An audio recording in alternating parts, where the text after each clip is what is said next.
What have we got here, Jess? Yeah, so kind of, what I'd like to do in this next kind of series is give you kind of a play that all three linebackers made. Because to me, yes, the secondary did what they did. The defensive line, created pressures. But to me, the unsung kind of heroes of this game was the linebacker core. They shut down Texas A&M's run game. Texas A&M's linebackers did not shut down the run game, and I think that was kind of the deciding factor in this close game. Notre Dame ran the ball better, and Notre Dame's young linebackers ultimately kind of stepped up. So this play was first quarter, and a lot of people will remember it by, Sneed basically gets a handful of this guy's undershirt or tearaway or – if that's the kind whatever that was. Yeah, whatever that long piece of cloth that came off the wide receiver here, that's ultimately kind of that play. So were they still wearing Adidas? Like, maybe it's better that Notre Dame is not wearing Adidas if that's the case with the stretchy tearaway undershirt there. Yeah, I think they are still wearing Adidas. But what I kind of have here is, and this is going to be for all these linebacker plays because I'm just blew up the box essentially, right? The defensive backs, the wide receivers, I'm not so much worried about. I'm worried about kind of what's going on, inside the box here. And so, JS over here is going to be Jaylen Sneed. KVA is going to be KVA. And then JK is going to be Jack Kaiser, right? And so Gotcha. One of the things we talked about earlier last week with Klein's offense. I don't know if you know this, but they wear numbers. That's like a cool little designation as well as when you write the number. But some people forget the numbers, so I think this is a little bit easier. Okay. All right. You're bored. You're whiteboard. Go ahead. So what we talked about last week with Klein is he kind of shows, offensive line kind of going one direction, and he's trying to get out on the perimeter. He calls it kind of the 4-by-0 look, I guess is one way of putting it. How can I get four guys on the perimeter? So immediately what's happening here, and just to kind of reiterate, I always have to put some lines in here so I remember what the heck I'm going to be talking about. But this left tackle is blocking down, left guard is blocking down, center is blocking down, and the right tackle is blocking down. Pre-snap, the field side wide receiver is coming in motion, which you can see. And then your right guard is going to pull out in front of him. And then the H-back and the tight end are pulling out towards the boundary as well. So they're creating – oh, and also I forgot about this as well. The running back is also trying to peel out and get off and act as a lead blocker on the perimeter. So right now, pre-snap or at the snap of the ball, you have four guys here that are ultimately, trying to get out on the edge here and make a play. But what Jaylen Sneed does is he does what we kind of talked about last week. He ignores what's going on in his face because he's lined up over this, tight end H-back who are just peeling off into the boundary. And he just reads his key and he just straight up, shoots the gap and blows this play up, right? And while it almost looks like he misses the tackle, he still gets a piece of him and he allows the rest of the defense to kind of rally, to the ball. And had he missed this tackle, I mean, they've got four. He's got this. That's going for a while. Yeah, this guy's got a freaking four-man entourage going down the into the boundary here. So if he just doesn't at minimum get his hands on this wide receiver, this play is screwed. But his athleticism allows him to stay in the play. He shoots the gap and he trusts his instincts rather than following these kind of, this H-back and tight end into the boundary here. He does a good job of just reacting off what he's seeing and shooting this gap and blowing up the wide receiver immediately. I mean, that's what's crazy to me is there are four blockers out there like looking for somebody, and Jaylen Sneed just went boom, right by all of them. And, like you said, he almost blew by the receiver who took that jet sweep, but he got enough of him to slow him down and then got a little help. I think KVA helped finish him off there at the end. Just a really great instinctive and athletic play by Jaylen Sneed. Yeah, and that's it. I mean, his pure athleticism is what won him that play. He just shot through that gap and he got through there before anyone could ultimately, get their hands on him. So just a really good fit by him. But again, if he misses that tackle, this is what we talked about. You got four guys going into the boundary here and that guy is at least probably getting 20 yards. You know, he might break it the whole way if we're being honest. Yep. I mean, it's basically going to come down to whether or not the safety is able to probably make a one-on-one player fight through some of those blockers on at the back of that. By the way, I want to welcome Greg McElroy to the show. Apparently his burner account has entered the chat. Yeah, who is Tech Panther? Tech Panther says Greg McElroy picked Notre Dame as well. Okay, thanks, Greg. All right. What else? What's our next defensive play? Yeah, so this next defensive play, again, kind of blown up on the box here. The first thing I want to kind of notice is, Texas A&M kind of tried to go, spread things out a little bit. So they have, Notre Dame has 4 down linemen, they have 6 players in the box. Notre Dame has 6 players in the box. This is kind of, mano y mano. There's a hat for a hat, essentially, right? And so what's happening here is you have Drayk Bown for DB, and then Jaden Ausberry is the other linebacker on the field at JA. And again, kind of similar concept to, what Con Klein likes to do. He's blocking down. Left tackle and left guard are doubling this defensive lineman. Center is going to try to reach this other defensive lineman, and then the right tackle is going to try to basically reach the end here. And then you have a right guard and an H-back pulling to – let me zoom this out. Yeah, pulling to the field side here, right? Ultimately, what's going to happen is they're going to let Josh Burnham go here. He's the end man on the line of scrimmage. So the right guard is going to kick out Josh Burnham, right? Like those two have taken care of each other. So what's left here? You have Drayk Bown right here, one-on-one with this H-back that's basically pulling and trying to fill in this hole so the running back can take the handoff and basically follow this H-back right behind him. So in a perfect world, let me change colors here so we can get some kind of freshness. In a perfect world, what's ultimately is going to happen is Drayk Bown is going to meet this H-back in the hole. And he's going to do so by taking on the H-back's outside shoulder. And why that's important is he's got to take on half this man so Jaden Ausberry can fill the inside lane over the top. So Drayk Bown is going outside and Jaden Ausberry is going inside. So either way, they're going to funnel this play to each other, right? You know what? Drayk Bown says, you know what? Screw that funneling situation. I'm just going to blow up this I'm going to be a stick of dynamite.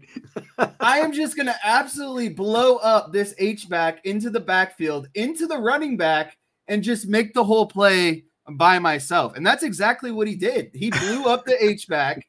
He blew him up so hard that he again, knocked him into the running back, and then everyone just swarms him, and it's a tackle for loss, right? Like, that is an exceptional play as a linebacker. Like, you cannot fill that play any better. Like if you're a linebacker coach or a defensive coordinator in the country and you watch that play, you're like, wow, I wish my linebackers could do that because again, taking out the whole, I'm going to take on half a man and we're going to funnel this thing to each other. I'm going to take this into my own hands. Let somebody else make the play. I'm just going to blow this guy up and I'm just going to do it all myself. Right. So again, from a young linebacker making his, playing in his, what you can probably consider his first meaningful game to just kind of have the ability to make that play against an SEC team, I thought that was very impressive. Yep, for sure. That was one of the defensive highlights for sure. You told me that play was blowing up on Twitter X as you were drawing it up, and I went and found it, and yep, it absolutely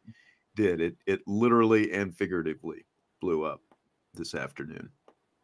So DK says it's great until the running back kicks it outside. That's what you want. You have help on the outside. You have the sideline to help you. And then ultimately you have, again, I know I don't have the defensive backs on here, but you're going to have a corner or a safety that's going to be coming downhill also trying to force it back inside to these linebackers. And if the running back wants to keep going horizontally, what's he going to run into? The sideline over here. Like that's where you're trying to push things is to the sideline. But that's a great point. I don't know what else you're going to draw up here, but like I heard Kirk Herbstreit today, he was on the McAfee show, and I only saw this on social media since I have DirecTV and I still don't have any ESPN channels where I can actually watch these shows. But he was talking about like seeing Notre Dame's players, the bounciness, the size, the length that these guys have compared to just a few years ago, and watching Notre Dame's like those skill, whether it's the defensive backs or the linebackers and their ability to get sideline to sideline, they are closing fast. Yes. They're closing very fast. And, allegedly SEC teams are supposed to have all this. Now, no one's going to confuse Texas A&M, I don't think, with one of the fastest teams in the SEC. But still, I mean, that's supposed to be a roster that is chock full of talent. But like Notre Dame, they were closing. You weren't going to get much on the perimeter against Texas A&M. And honestly, when you look at the rest of the schedule, when you saw the way Notre Dame closed the other night, I don't see really anyone being able to win on the perimeter against Notre Dame in that way. No, and I think a play that comes to mind, and again, I know it's nothing crazy, and Weigman doesn't have the most, speed in the country. He's still running a 4.8. Heinisch gets knocked down, gets back up in the same play, and is able to run, Weigman off to the sideline. Does he still get, 6-7 yards? Sure, but the hustle to get up, second effort, pursuit drill, every defense practices the pursuit drill. If he doesn't chase him down to the sideline, that 6-7 yard gain is now a 20-yard gain. And that's the entire kind of, I guess you could say underlying pattern you saw throughout the game is Notre Dame just hustled and forced a lot of plays that maybe went for, 1, 2, 3 yards instead of 4, 5, 6, 7, 8 yards. Mm-hmm. And again, that comes into play of they have sideline to sideline speed now. That's the benefit of these linebackers, like Sneed, Ausberry, Bowen, KVA, those guys all have speed to go vertically and horizontally. So I think that was really impressive. Yeah. And it's not just speed and a bunch of guys who were out of position either. Again, I was pretty impressed with how well, for the most part, they were in position for most of the night. What do you think about, did anything Riley Mills that he did or didn't do stand out in watching? I don't know how closely you looked at him. Sportsman Philly 22 says he was kind of disappointed by his play and his lack of violence with his hands. Haven't watched too much about Riley Mills. Yeah, I didn't hone in closely enough there either. What I appreciated though is Notre Dame kept their defensive line fresh. A&M's defensive line was definitely getting wore down, and this is something that we've talked about. Notre Dame has depth, I think 1 through 3 at a lot of positions along the defensive line. Definitely 1 through 2. I saw Heinisch, I saw Anya, I saw Burnham, I saw Botello, I saw, just Howard Cross, Riley Mills. Like all of those guys had a contribution, and all of them had a motor throughout the entire game. It's one thing if you get beat, but to have relentless effort every play is, I guess, what I'm more so concerned about. And that's what their defense has, is relentless effort to pursue the ball no matter who is on the field. And it felt a little bit to me like, again, watching the play of the linebackers and the athleticism of the linebackers and going up against a better opponent like this, it felt a little bit like it took a little while last year before Al Golden and Al Washington really unleashed that defensive line and just let them go. It felt a little bit like they were kind of occupying some offensive linemen, and the linebackers and safeties were able to make a play behind them, basically. Yeah, I would say, if we're nitpicking here, I would say the edge guys had a better game than the interior guys. I was really impressed with what we'll talk about Botello in rapid fire. Yeah, Botello, Burnham, Boubacar. I thought all of those guys had tremendous games on the edge. Even though they're not making every play, you can still do a lot to influence the game. Mm-hmm. Next play. All right, next play here. Again, I kind of blew up the box. You have Drayk Bown and Jaden Ausberry as the linebackers here. What I really liked about this play is, again, Jaden Ausberry just kind of trusted his instincts, right? So the Texas A&M line is all blocking down. Excuse me 1 second. Quick sneeze. They're all blocking down. If you take that allergy pill. The seasons are changing. I do need to take my allergy pill. So all these guys are blocking down. And Jaden Ausberry's eyes okay, I'm seeing this guard, tackle, center in front of me. Everyone's blocking down. And then all of a sudden, what does this H-back do? He peels, or he's kind of going backside. And from what we know from Colin Klein's offense, this is what he likes to do. Show one direction and kind of get a lead blocker on the edge the other direction, right? Jaden Ausberry says, screw that. I'm going to just trust my read here. And he essentially just comes right off this center's butt and blows up this H-back right in the backfield, right? And again, it looks kind of simple on, when I'm doing it here, and I wish we could also play the live clip that go along with these, but we can't. Again, this is, I showed a play Sneed made. I showed a play Drayk Bown play. Now I'm showing a play Jaden Ausberry is playing. Young linebackers kind of in their first big role on this Notre Dame defense. Everyone's blocking down. This H-back is starting to kind of do counter action. And so if you're Ausberry, you could easily kind of be, moving slow flow this direction because you're reading what your eyes are telling you, right? But instead, he kind of plays off instincts. He shoots through this gap and immediately tackles this running back in the backfield for at least a loss of a yard or two. And again, it looks simple, but it has a huge impact because what does it do? I think this was a 2nd and 10 or maybe a 1st and 10. It gets A&M off schedule against a defense they're already having a hard time moving the ball against. I don't know how, like Marcus Freeman was talking about how much the addition of the iPads helped, and that was the first game that they were able to do it. He didn't go into specifics about, in what ways it helped, but like, I know you weren't thrilled with some of the early run fits by the Irish linebackers in the game. Is some of it kind of what you're talking about? Like, were they maybe slow playing things a little bit, sort of figuring out how to trust their eyes, that kind of, because of what you're talking about, some of the misdirection that they're doing, they're down blocking in one direction, but they're trying to run the play the other direction, that kind of thing. Yeah, I think at some point, you practice and rep things during the week and you get into the game. Like, I remember there were times where we'd literally have to get a board out on the sideline and draw up what we saw and how we were going to fit it, right? Because how we practiced all week wasn't clearly working. And so there's just times where you got to say, hey guys, like, just trust your instincts, trust the flow of the game, trust what what you're seeing.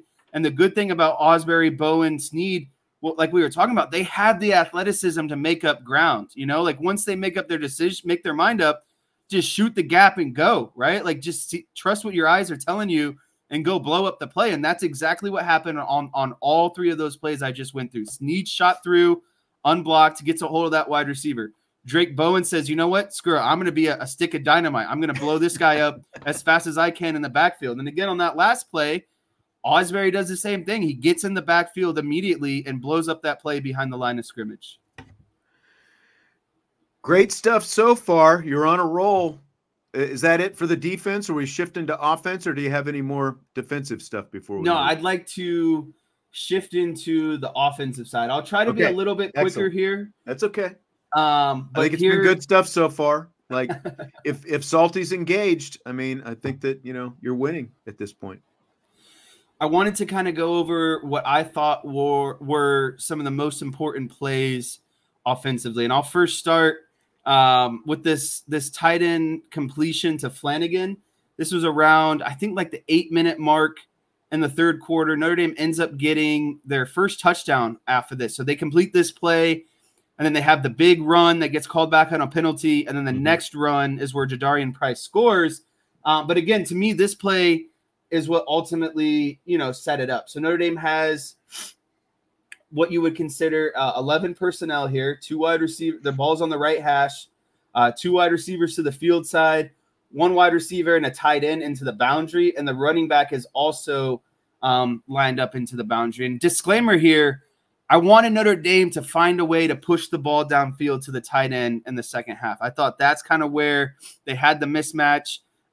Texas A&M was obviously loading the box. So I just really like this play design. This play goes for about 20 yards. And again, it leads to it's a big chunk that gets them into Texas A&M territory and ultimately leads to their first touchdown. So I'll kind of get into why I like it. And to me, it's an excellent play call by Mike Dimrock. And it's a lot of kind of what we were talking about last week. So first thing, Price leaks off into the boundary here. Bo Collins runs about a 5 to 7 yard comeback So immediately this defensive back or this corner has to make a decision. Do I help out on, the 5-yard curl route, or do I, basically go into the flat and defend this running back, right? And so beginning of the play, he leaks towards Bo Collins running this curl route. And then at the same time, Flanagan is releasing from the line of scrimmage and basically kind of running, a 15-yard corner route is what I would say. This linebacker right here, first job, he failed it. He's got to get hands on Flanagan. He's got to get his hands on him, reroute him. And what that does is it allows the safety to kind of cover some ground. He doesn't even touch him. Flanagan goes right by him because what is he concerned about? He's concerned about Bo Collins, running this essentially hook route. And so now you have two defenders kind of keying in on the same guy. So right now what the read becomes is this safety who's bailing out, since no one is carrying or going with Flanagan, all he's got to do is break this route off and drop into this kind of corner zone right here. And it's an easy kind of pitch and catch, right? Because they vacated out and they Bo Collins has also kind of, started to look like he's going to run maybe vertical as well, puts his foot in the ground and runs this curl route. And so this defensive back has a decision to make.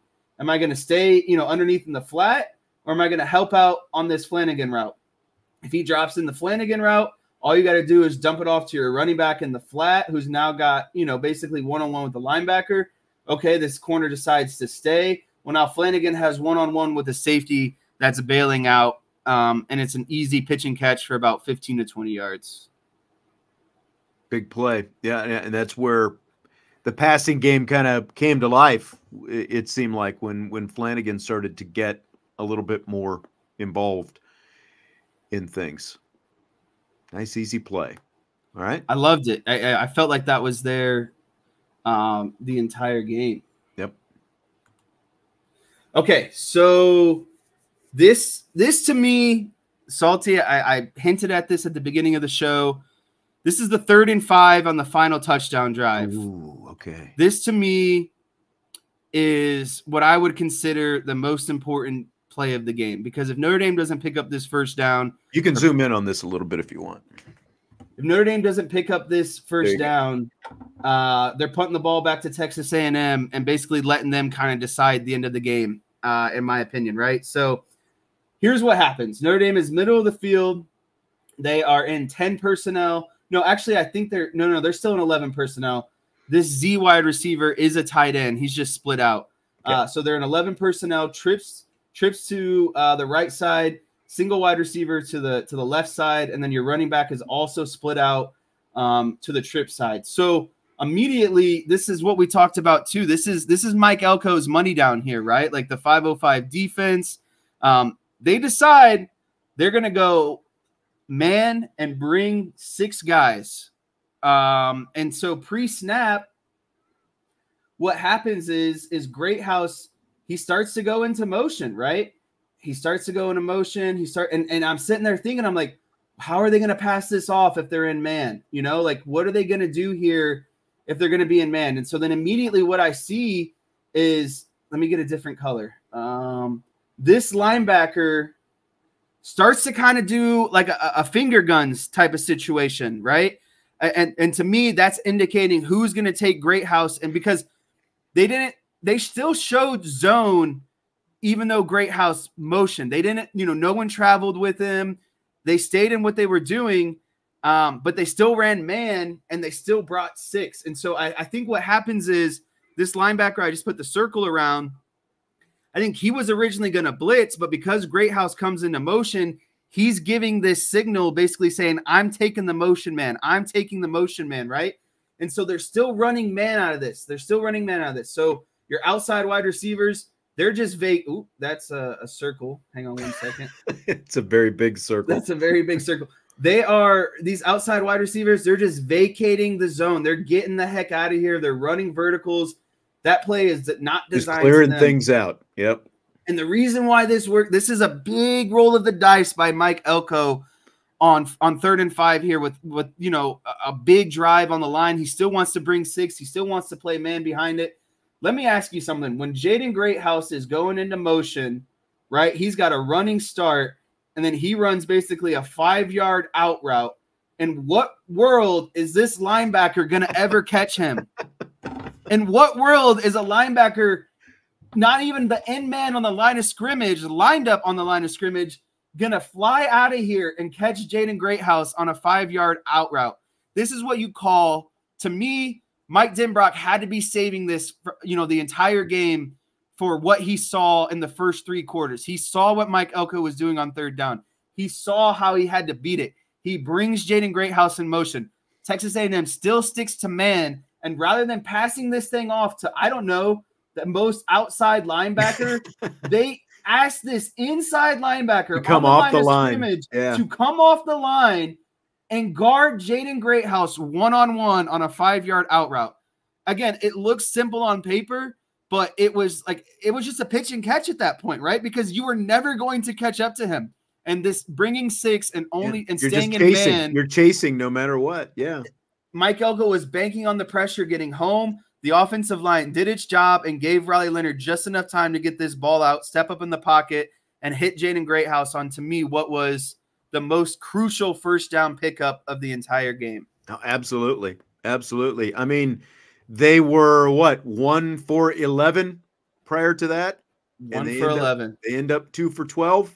That was only their 2nd and final 3rd down conversion of the night. That was it. Like you said, he had to have been like, that was sitting in the vault all night. Like you're saying, just waiting to see what was going to happen. Because like you said, Mike Elko. By the way, like you talked about the 505 and all that different stuff, a lot of the stuff that you drew up on that 505 Mike Elko defense last week, your boy Nick Saban on College Game Day was doing the same demonstration up on the video board. He gets to use video because, they pay rights fees and all that kind of stuff. They pay them the big bucks to use it. We do whiteboard, they get video. But Nick Saban was drawing up a lot of the same stuff that you had drawn up 2 or 3 days prior to that. So, you know what they say, great minds think alike. There you go. All right, last play that I have. I love this play. Again, another big play on that last drive of the game, another chunk play that gets Notre Dame kind of into Texas A&M's plus side of the territory.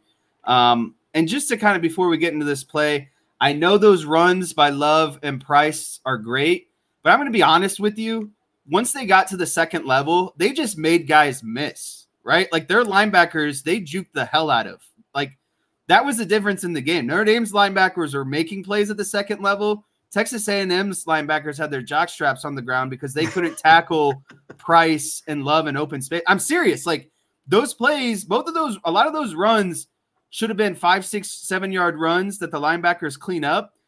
Price and Love put these moves on them and get to the outside, and it's just game over at that point. It was poor tackling, poor fundamentals by those A&M linebackers. So last play that I have here, ball was at the left side of the hash.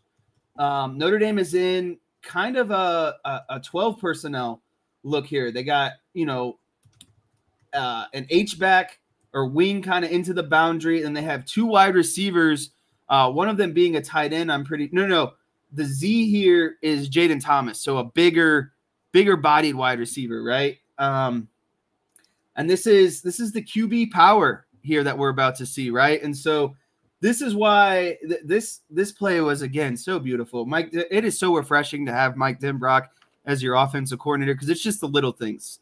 And what I mean by the little things is here's what he does pre-snap, right? Notre Dame has, 1, 2, 3, 4, 5, 6, 7, 8 guys in the box, right?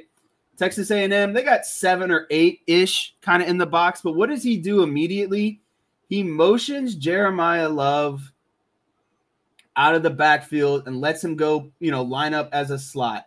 While that looks insignificant, here's what I'm going to tell you what it does. See this linebacker right here that's in the box? Mm-hmm. What does he have to do now? He now has to cheat out and basically respect Love splitting out here to the slot. So now we've removed someone from the box pre-snap. We've already displaced this linebacker from the box pre-snap. So now really, ultimately what we're looking at is just 6 guys in the box here to make a play on 8 Notre Dame offensive linemen. So here's what happens. Well, not offensive linemen, but offensive players. Offensive personnel, sorry. Right. So what happens here? Everyone blocks down to the right.